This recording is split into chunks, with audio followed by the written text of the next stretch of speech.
Good afternoon. A lot more questions than I expected, but we'll go through them. First question, I hope you can hear me clearly. Thank you for the wonderful teaching. You have a soft voice, and I'm having trouble hearing. Can it possibly be turned up a notch on the sound system? I'm happy to let you know this is a world-class facility that has hearing augmentation system available. If you need one of those headphone thingies, look for any of the Jhana Groove team. The manager is Sharenga. She can get you a pair of headphones. It's already on the table. It's on the table outside the door. Help yourself. If you need help of operating one, look for Sharenga, any of the familiar faces. Please use them. It's a world-class system, I have to tell you. Okay, next. A few quick ones. Teddy bears. Can you please explain the teddy bears? What's their purpose? What's the story? Once upon a time, Ajahn Brahm was teaching a retreat in Hong Kong. Not so different from this one here. And there was this person holding a teddy bear, meditating.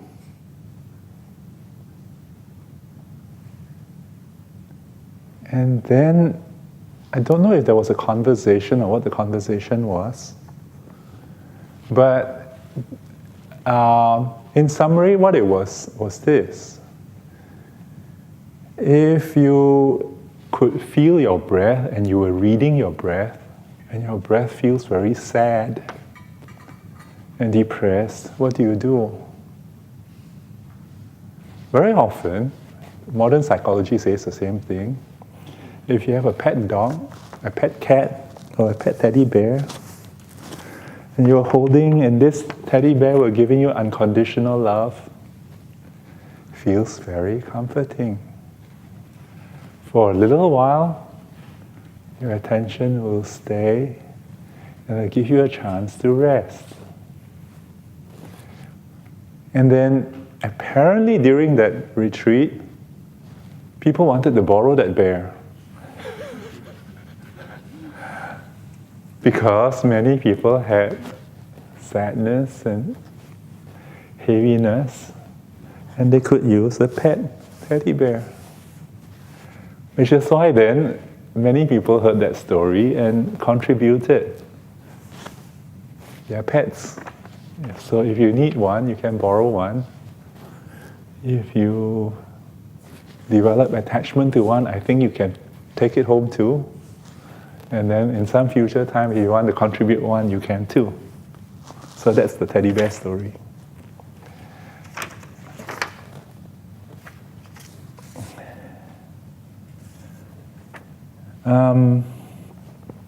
Okay, I'll do this one.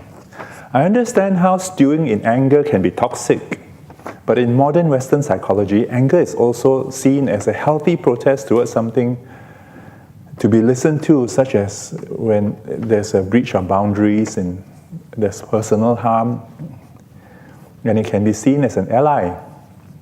Buddhism seems to see anger wholly unskillful or toxic, and something to be eliminated. Are there any thoughts on this? Yes. The Buddha does describe stuff, differentiate between what is skillful and what is unskillful. Differentiate between what is good and what is evil. What is beneficial and what is harmful.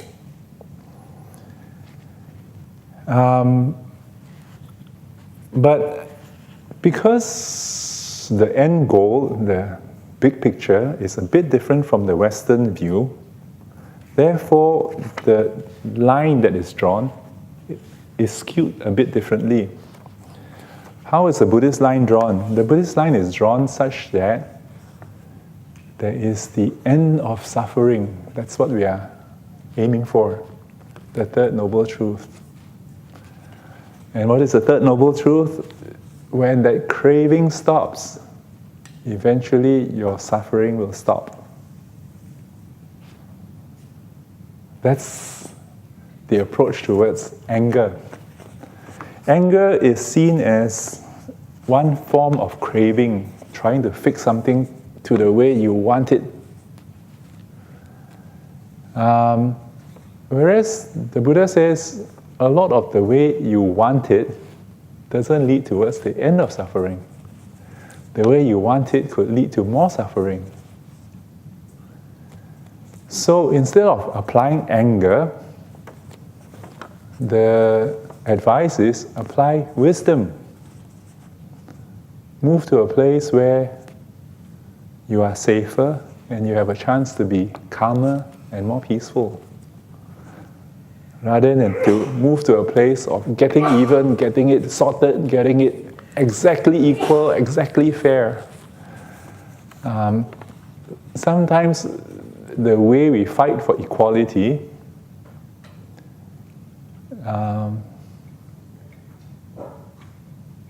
takes us beyond how far we need to go in order to be peaceful. And so, for example, if somebody gave you loose change after your payment and it's 20 cents short, should you get angry? Was there a transgression of boundaries?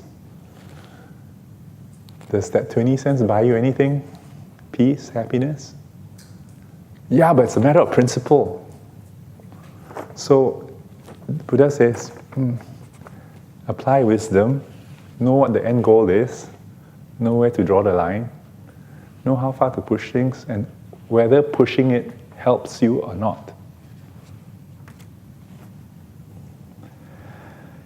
And so if it's a matter of life and death, if it's a matter of danger, if it's a matter of well-being, and you think you can sort it out with more benefit than harm, yeah, why not go ahead? But with no need for the anger, just the wisdom to sort it out. That's the Buddha's approach, the Buddhist approach. Okay.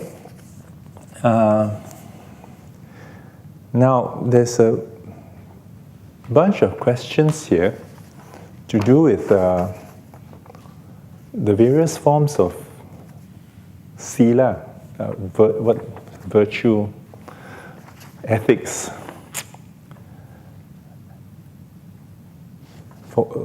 Like one here that says, take these two away. One here that says, for Mahayana Buddhists, eating beef, they don't eat beef, but Theravadins do. Can this affect meditation? Is cooking meat breaking the 5 precepts? Then there's a question here, what's the difference between karma and merit? There's a question here, if one transgresses against the 5 precepts and it inadvertently negatively affect another, is the injury to the other person or just your own karma, or just a transgression against a precept? There's a question here, the precept of not lying. What if the lie brings about joy? For example, the joy of children when having around Easter bunnies and Santa Claus and tooth fairies. Isn't it considered skillful to lie about something so as to prevent harm? What if your wife comes home with a new hairstyle and she asks, what do you think? You know she can't change it, but you don't like it, but what do you say to make her happy and confident? Okay, so we have talked about the 5 aggregates earlier this morning. the five aggregates are the building block. In a way, the five aggregates is not exact science. It's a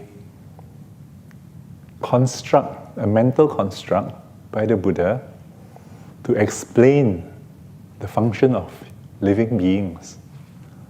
So, compartmentalize the physical body, compartmentalize this function of perception when you hear sounds, you see light, and you interpret meaning into them, and then from that meaning you decide if you like it or not.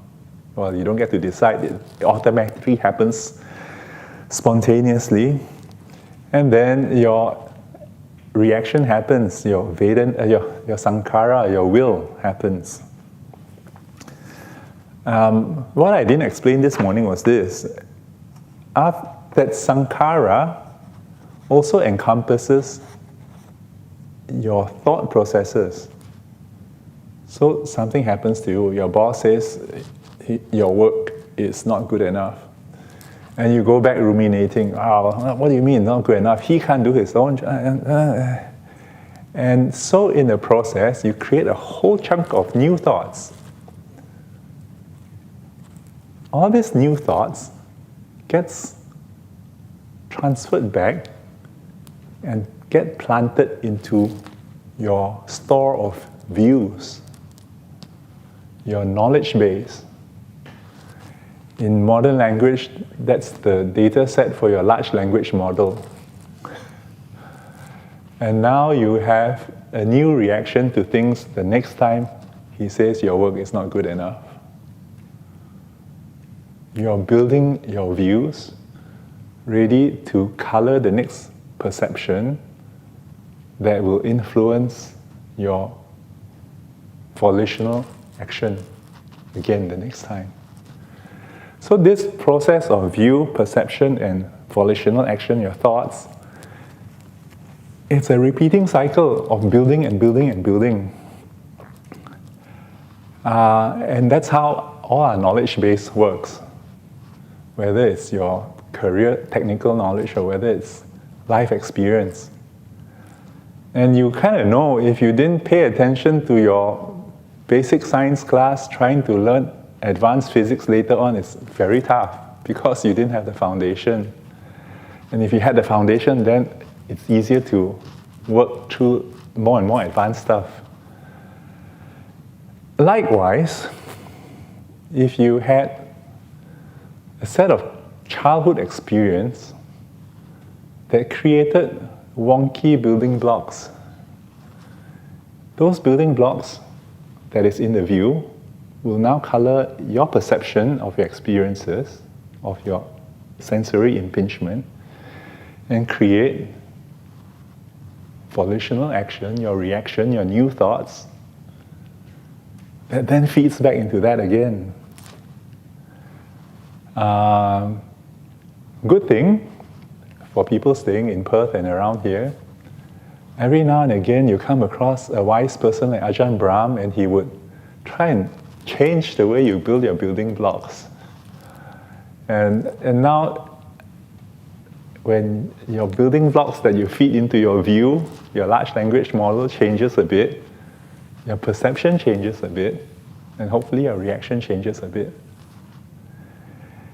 And that's, you can kind of get that is one part of karma. How we do things, what's the outcome, what we think about, what we appreciate, what we like, what we don't like, feeds back, reinforces, and our character keeps building that way. A bigger part of karma is that other people are also building their building blocks and are also adding these building blocks to their filters of their perception.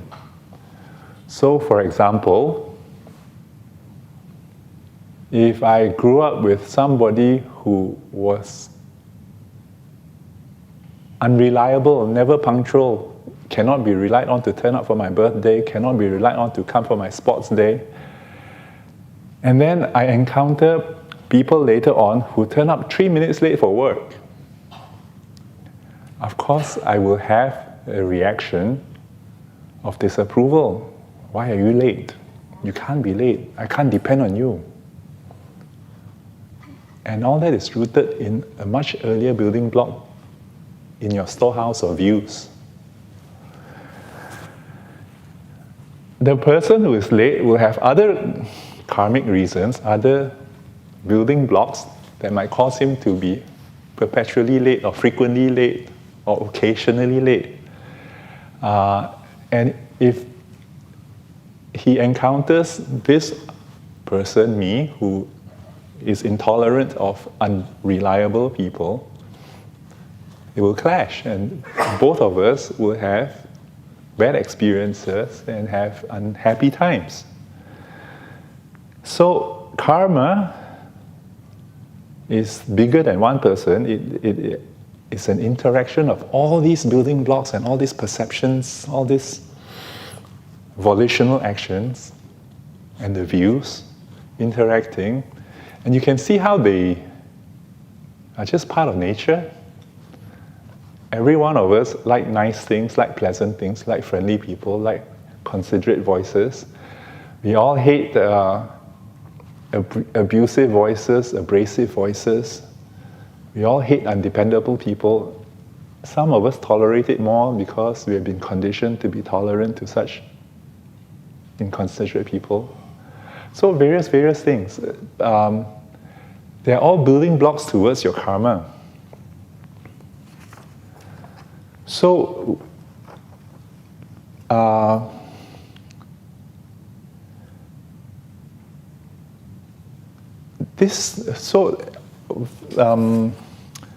for example, this question about lying, what do you do with the hairstyle you don't think very much of, for example? If you allow yourself to lie, thinking that it is skillful to create joy, then you probably don't know when to stop, because you could possibly justify every lie as an intention to create joy. Either joy for the other person or joy for myself.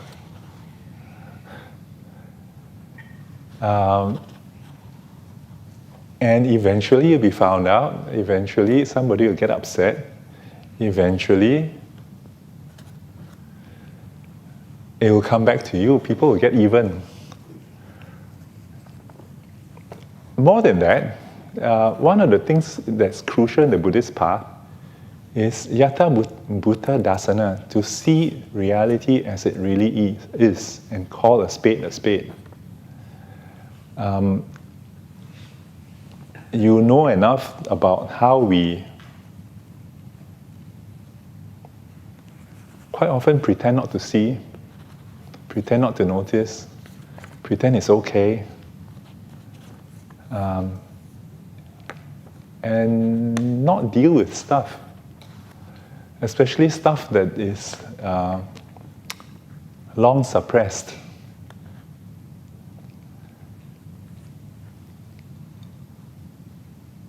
Last year I did a talk on a subject of resentment. Most of us don't see ourselves as resentful, right? Who's resentful around here? But then you think about stuff, low-grade resentment, as in the person you don't like, the behavior you don't like, or the behavior in him that you don't like.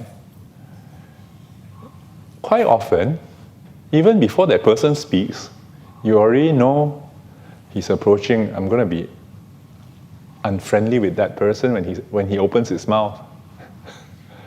You can almost see it coming, but you don't think of it as resentment.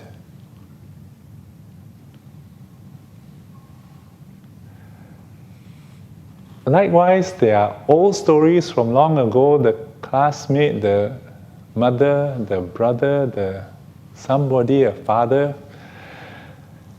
the way things were done, and it's unforgiven, it's not yet forgiven, it's still held in the background. It's like, I don't like that. Do you call that resentment?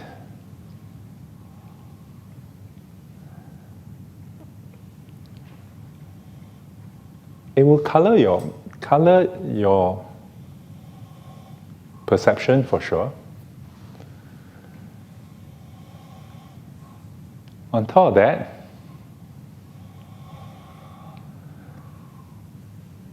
that resentment, as we heard last night, is the stain on the cloth. It will prevent happiness from taking up onto the cloth. When you sit and try to be kind, but these memories come up, and it blocks the color from sticking. So the Buddha was a bit wiser, and he, as a start, the moment you say, I want to become a Buddhist, the Buddha tells you, all right, take the 3 refuges and the 5 precepts. Take the 3 refuges, what does that mean? Recognize that the genius has got some good ideas. Recognize that his good ideas actually make sense. And recognize that he has planted a community of good people like Ajahn Brahm who can see what he sees and share it. That's your 3 refuges. 5 precepts: don't kill, don't steal, don't cheat, don't lie, and don't intoxicate. Why? Because these 5 things are, in his mind, the most gross things that can cause a lot of anger that will upset your lives. When these 5 things upset your lives, try and sit down and be kind, be gentle. Very difficult. So, the advice, don't lie. Learn a more skillful way. If you have to make kids happy, by all means, learn to say things in a way that they will be happy and they will be joyful for the rest of their lives, rather than for that one moment.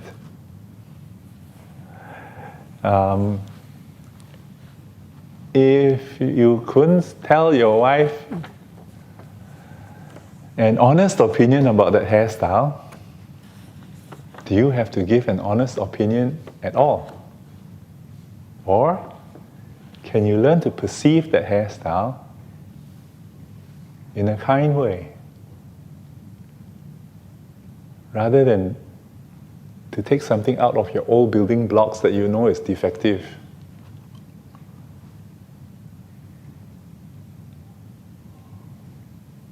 A lot of our old building blocks are defective. They are built on incomplete information. What we knew about one encounter when we were young. In that encounter, I was humiliated, and therefore everybody is bad. Everybody who did that to me was bad. The bigger picture, everybody else who was there had defective building blocks. Therefore, they perceived what they perceived and did what they did. If they were wise, like this genius, they wouldn't have done what they did. Good thing for all of us, we are here to emulate him. So, to the question about whether it's just a transgression of precept, look at the big picture. It has repercussions all around. That's the Buddha's teaching. But question about eating beef, does it affect meditation? How does it work with the precepts? In the Buddha's view, he said this: whatever you eat, it's harvested or slaughtered, In the process, beings get harmed anyway, even if it's just tilling of a field, cutting down a maize, corn plant. Beings get harmed. To say that we can eat without causing a bit of harm, being the root cause of a bit of harm, wishful thinking. Maybe when lab meats come out, maybe, I don't know. But so long as we recognize this body needs a feeding, in the process of feeding, harm will be done, but there is no intentional harm done. It's incidental harm done. It's a bit unfair, it can be seen as unfair. The Theravadins say, don't go fishing, don't slaughter cows. But if it's served to you, you can eat it. If somebody said, Bante, I slaughtered the duck this morning specially for you, the Buddha says, don't eat it.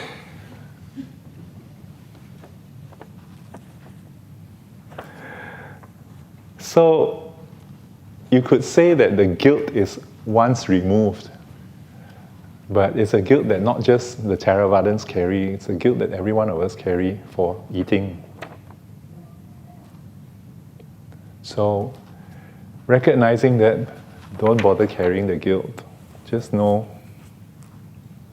where things are, how things are. That's samsara. You can't change samsara. When you get enlightened and stop being reborn, you no longer cause the death of living beings for the sake of your food.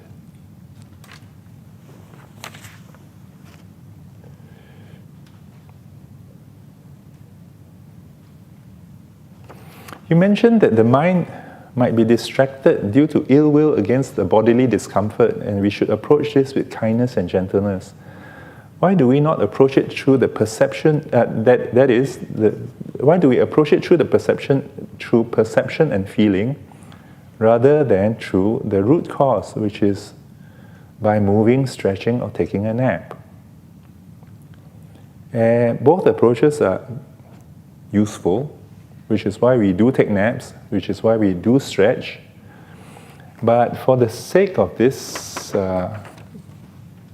meditation retreat, what I wanted to show you just now was to experience the idea of the five grasping aggregates, to see for yourself experientially what drives us, what makes us move,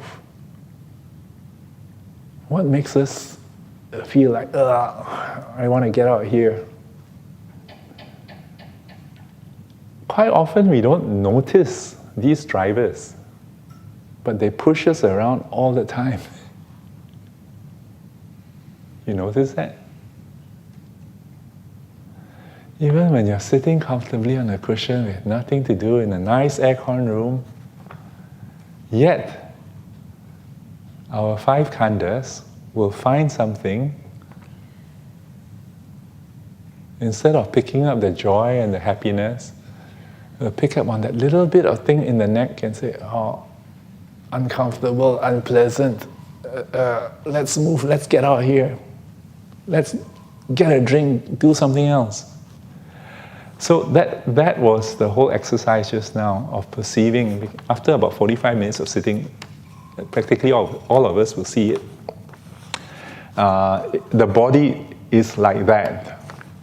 But the choice, not so much even the choice, the condition of what you pay attention to, whether you pay attention to the pain, whether you pay attention to the joy,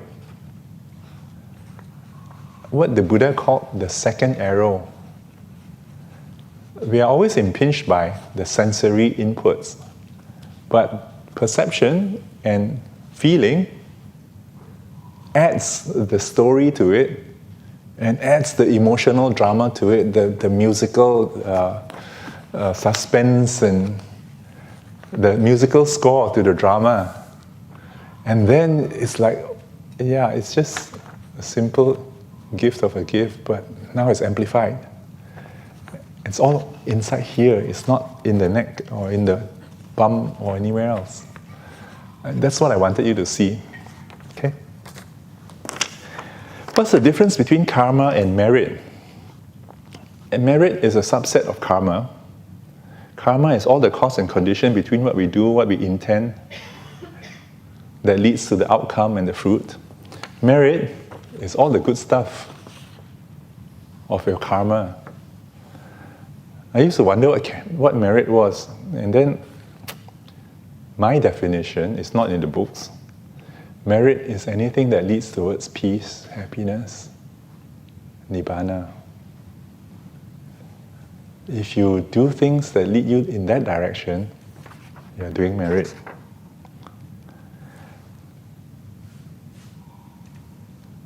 The Buddha spoke also about this thing called the 4 Brahma Viharas. I mentioned it this morning. Metta, Karuna, Mudita, Upekkha. Loving kindness, compassion, sympathetic joy or being rejoicing, and equanimity. These first 2 we know very well, loving kindness and compassion. This rejoicing is not spoken of very much, but I like to point out one example pertinent to all of us here and see if you can relate to it. Every year in July, we do this thing called the Entry to Rains Day in Bodhidharma. That's when the monk starts a 3-month retreat. We stop teaching, we practice ourselves, focus on our own practice. And at the start of it, supporters will come and give offerings, and as a preparation for the start of the 3 months. And every year, Ajahn Brahm will tell this story about Visakha. Who's Visakha? Visakha was a lady who lived in Savatthi in India at the time of the Buddha. And she, one year, went up to the Buddha and said, Buddha, can I please have a special favor? And the Buddha said, Buddhas don't do favors. It's allowable. This is good stuff. Please. So, what do you want? And she says, when a monk first comes to Savatthi, can I offer them their first meal here? Can I also give them a rainy season robe? And then on the last day, can I give them one meal before they go? And if they should get sick, can I offer them food so that they don't have to go on alms round? And if they have a person, a nurse, an attendant monk who would help nurse them while they're sick, can I also feed that monk so that he also doesn't have to go on alms round and he can attend to the monk and attend to his own practice? I like to do the same thing for nuns. So the Buddha said, why do you want to do this? And Visakha says, well, so that the monk, when he first arrives, he doesn't have to go looking for alms food in an unfamiliar town, and he can settle down and get to know the other monks and find his way around, that he would have a rainy season robe to wear during the rainy season. He would, if he falls sick, he doesn't have to go, yes, I understand all that, but what's in it for you?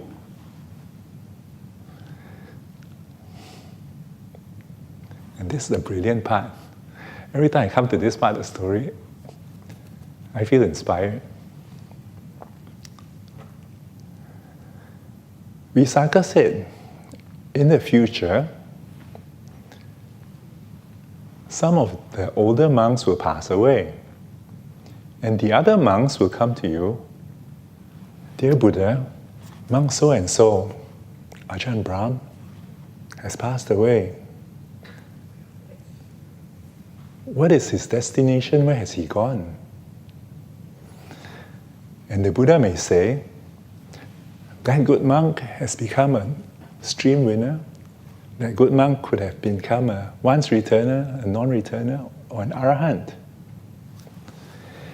And then when those other monks pass by my house and I feed them their meals, they will relate those stories to me. And when I hear those stories, I will ask those monks, has Ajahn Brahm ever come by Savatthi and spent his rains here?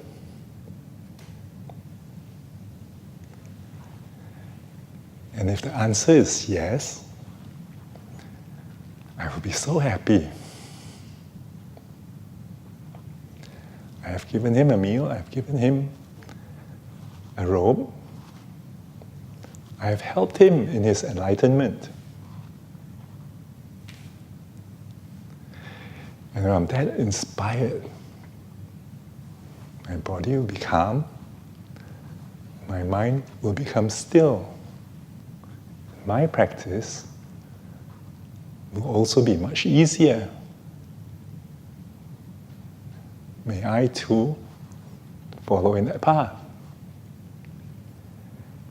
The reason I tell that story, to answer this question about merit,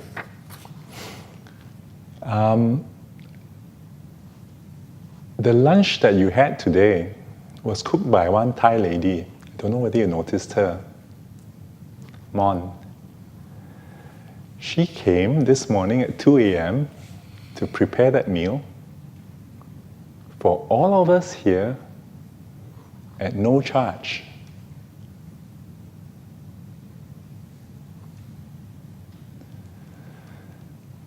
If you can feel that joy and rejoice with her,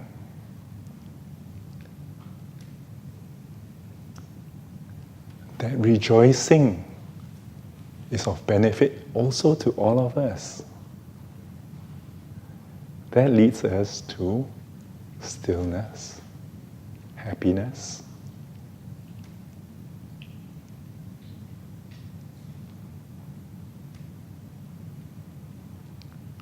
Can I suggest we start a meditation straight away? If you like to use the toilet, you may. If you can turn down the lights, it'll be nice.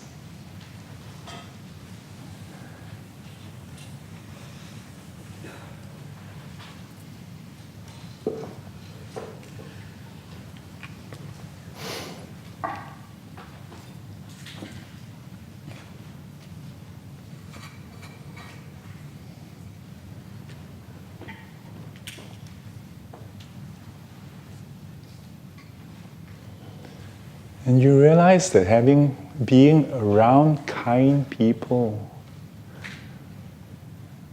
and you realize how generosity can be applied.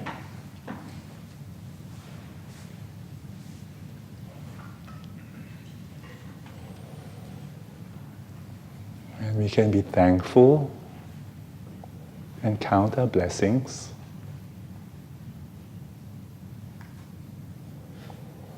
To know that we are supported unconditionally. Whatever the outcome of this retreat, whatever the outcome of this next meditation sit,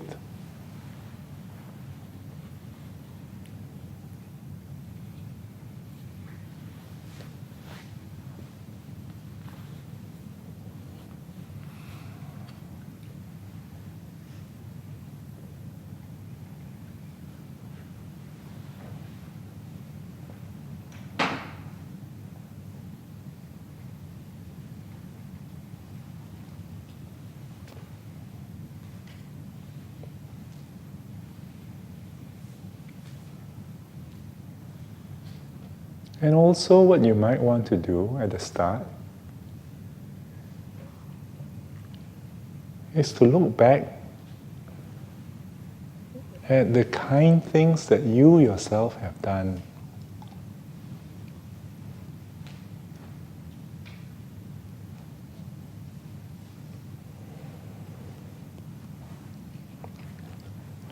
And not discredit your own goodness. Whatever your old views that might arise to criticize your perception, Give yourself permission to recognize good as good.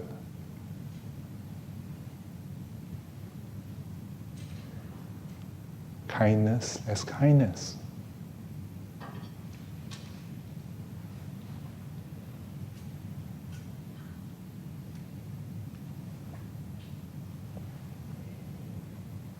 And you can notice how kindness has this calming effect.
And when there's kindness in the heart, the breath comes to you easily.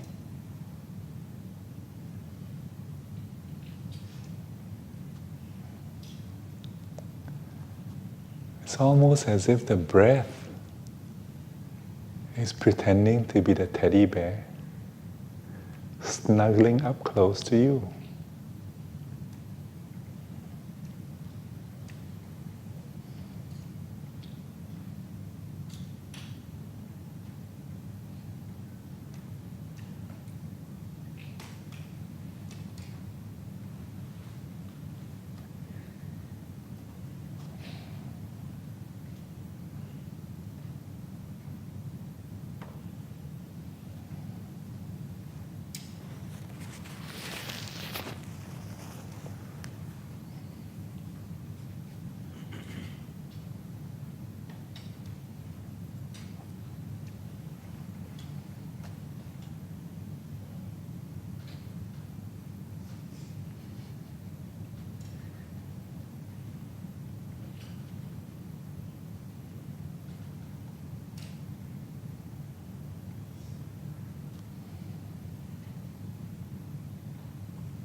I'm reminded of one of Ajahn Brahm's little quip. One of those things that if you didn't pay attention, you wouldn't catch it. And he says this: whenever inspiration arises in the mind, when all these good qualities come up, milk it for all it's worth. Celebrate it in your heart.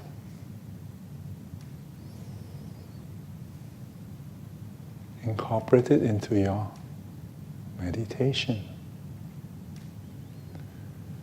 Allow yourself to savor and enjoy these beautiful emotions.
As you breathe in and out,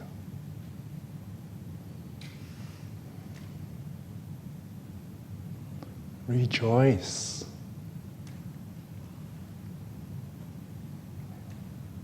in the generosity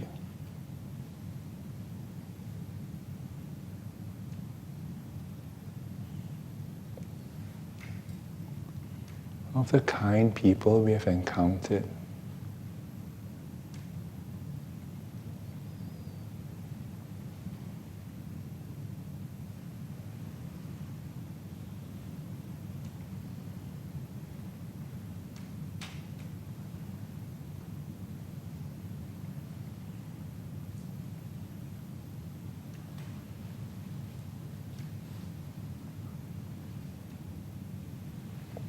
Allow the heart to soften and soak it all in.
Stay close to the breath.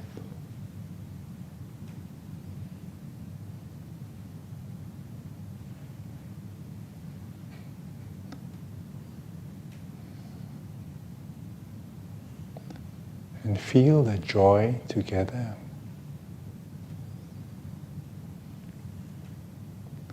Let the breath carry the joy as it goes around the body.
if the inspiration from that story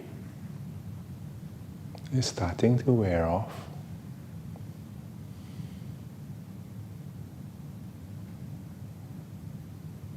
that's natural, to be expected.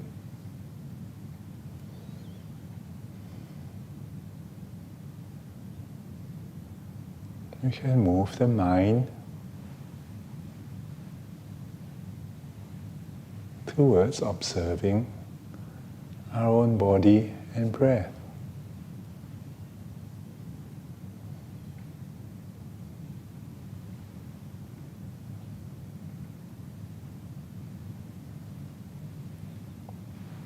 Knowing that Mon has prepared that meal, that beautiful meal for us.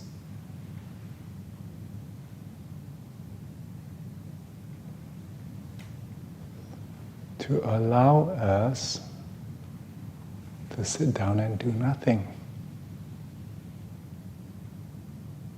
To sit down and rest.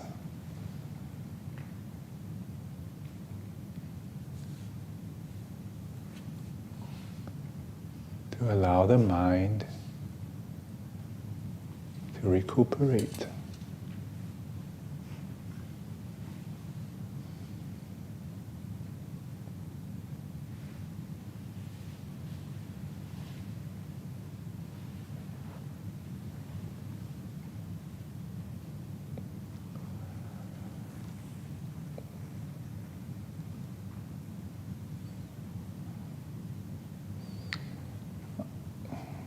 One thing I forgot to mention, there's a reason why I requested for this session to start at 1:30, because we all know the first session after lunch is always the most difficult.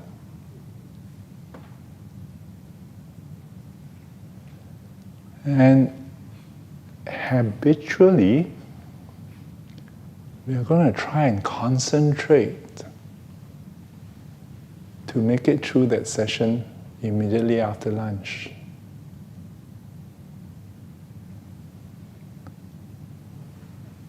As we did last night, allow yourself to pull the car over, find a safe spot to park,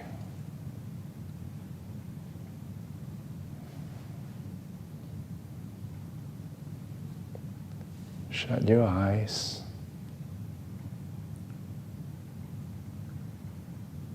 and rest.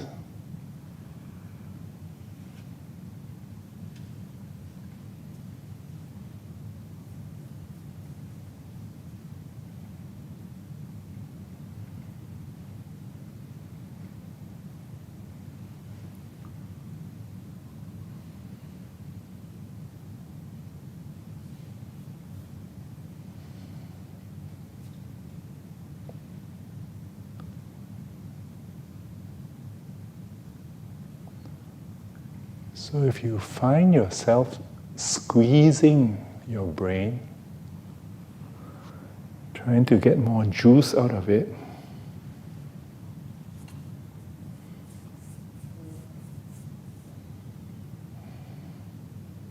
be kind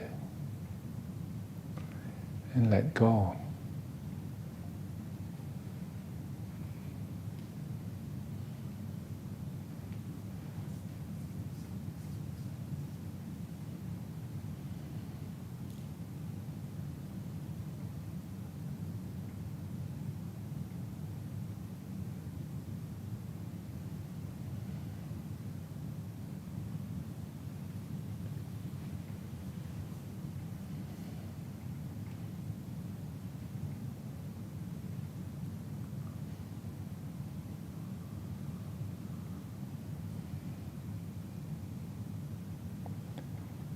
Instead of squeezing the mind,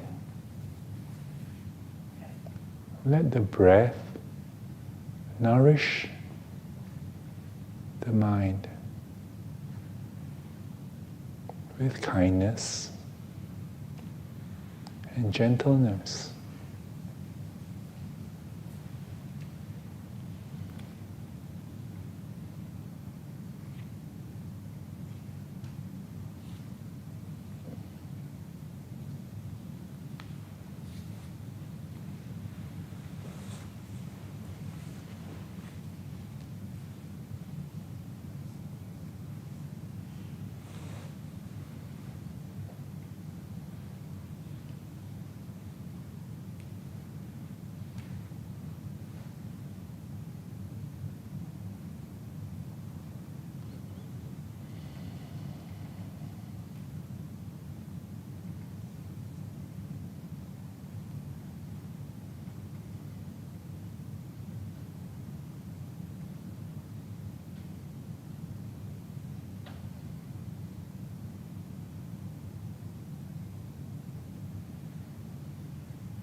Okay. If you're nice and peaceful and contented, please ignore me.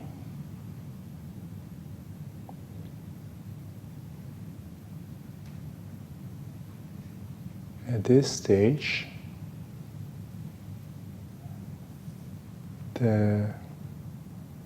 some of us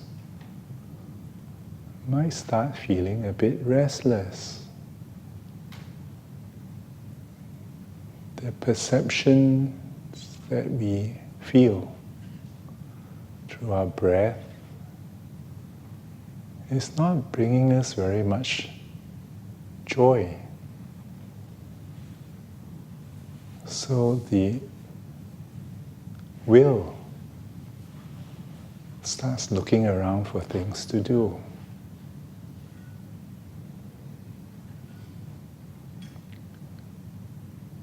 And if you want something to do, here's a suggestion.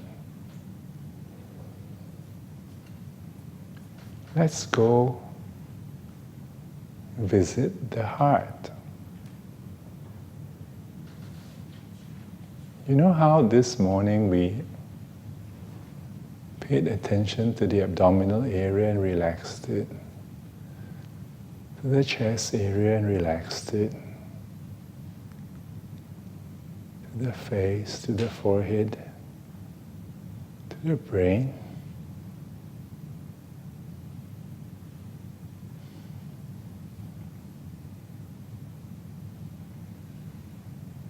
If I now ask you to look for the emotional center, the seat of all your emotions,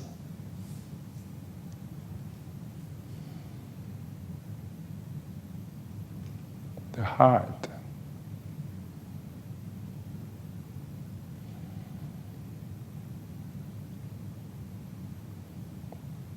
and you take a few breaths to sweep through that area.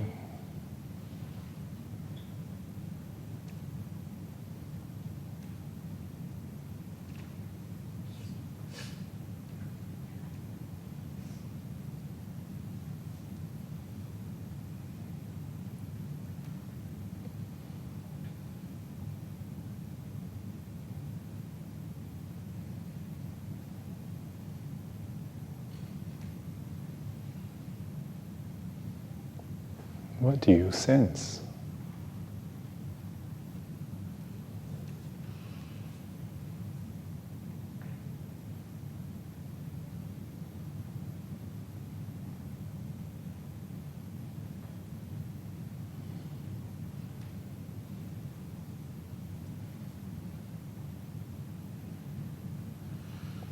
Often there's a storehouse of unpleasant memories.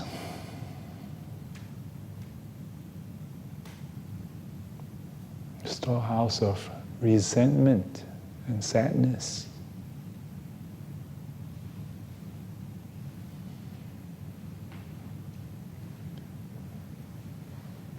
Stuff that we typically consider unpleasant.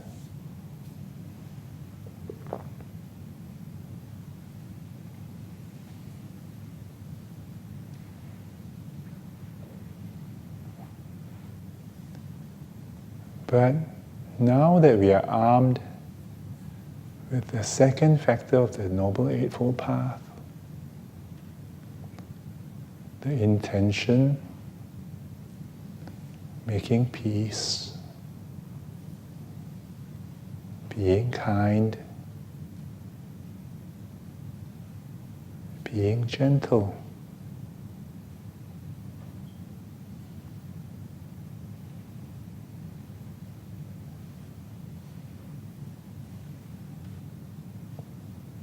it's like between the mind and the breath,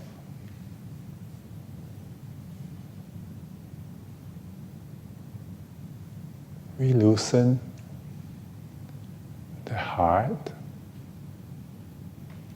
just as we did the abdominal area.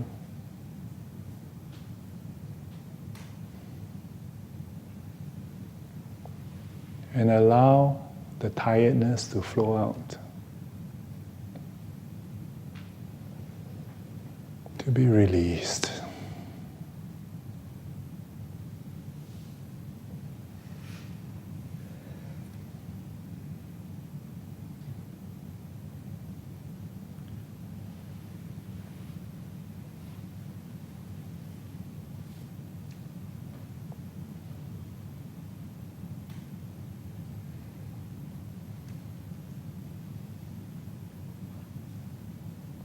At all times, the attitude, the atmosphere is one of caring. As if you're sitting with a very kind grandmother looking after her grandchild.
The idea is not to be swept away by the stories,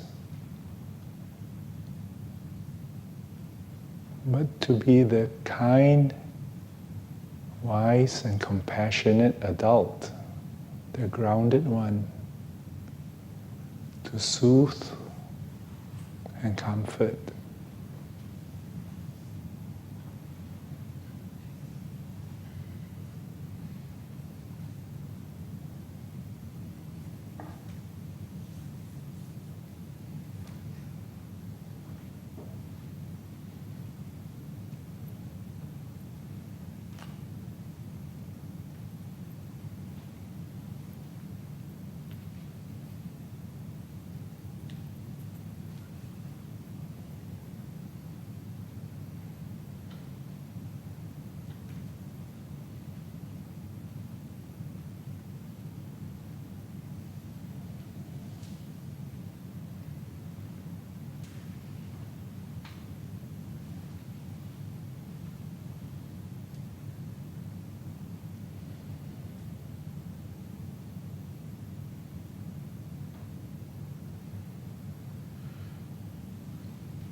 Working with the breath,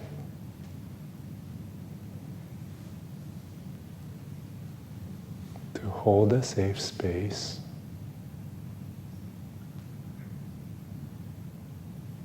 keeps us grounded in this present moment.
If you're at the point where there's nothing more to do, for now the heart has stopped spewing, and it looks like boredom, then imagine you're sitting with a stranger or a new acquaintance in a waiting room.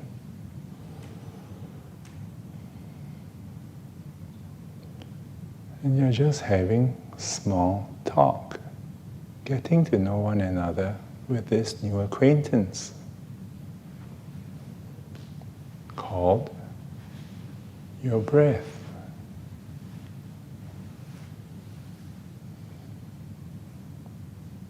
Read the breath and see what it says.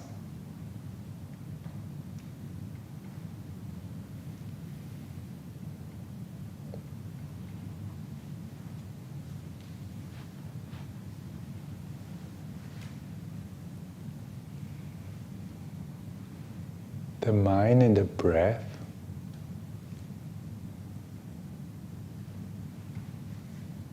should eventually have such a trusting relationship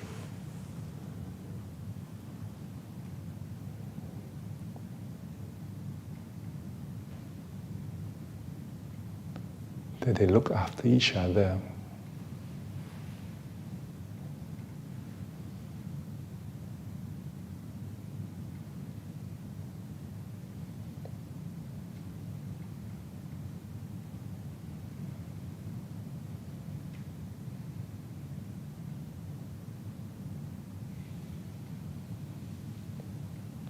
The breath knows a lot of secrets about the body,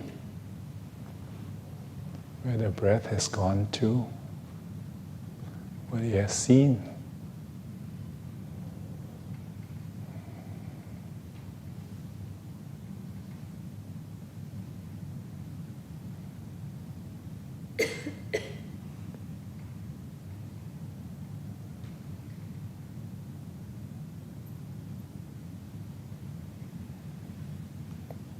Let the breath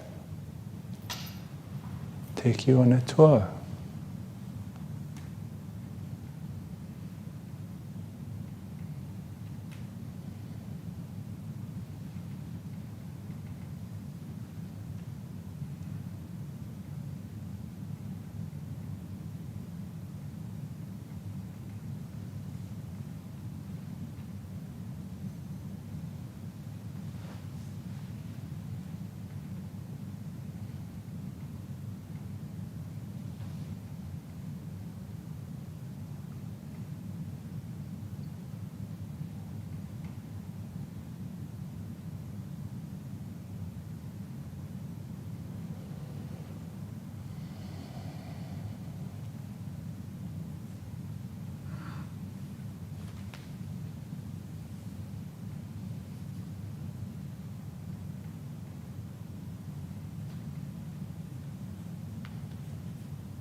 be honest, I forgot to check what time we started. It's perhaps an hour, 3:05 now.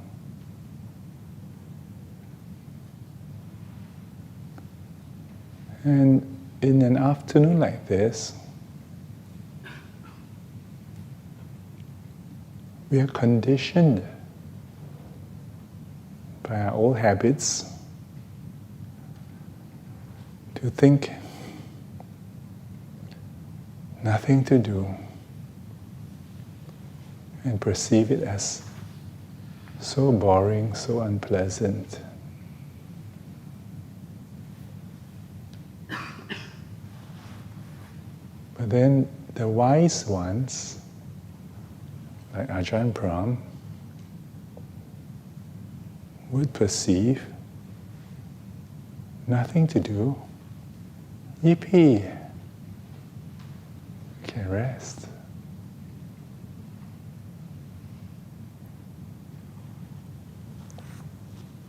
So I'll do the obligatory thing for the 1 hour mark.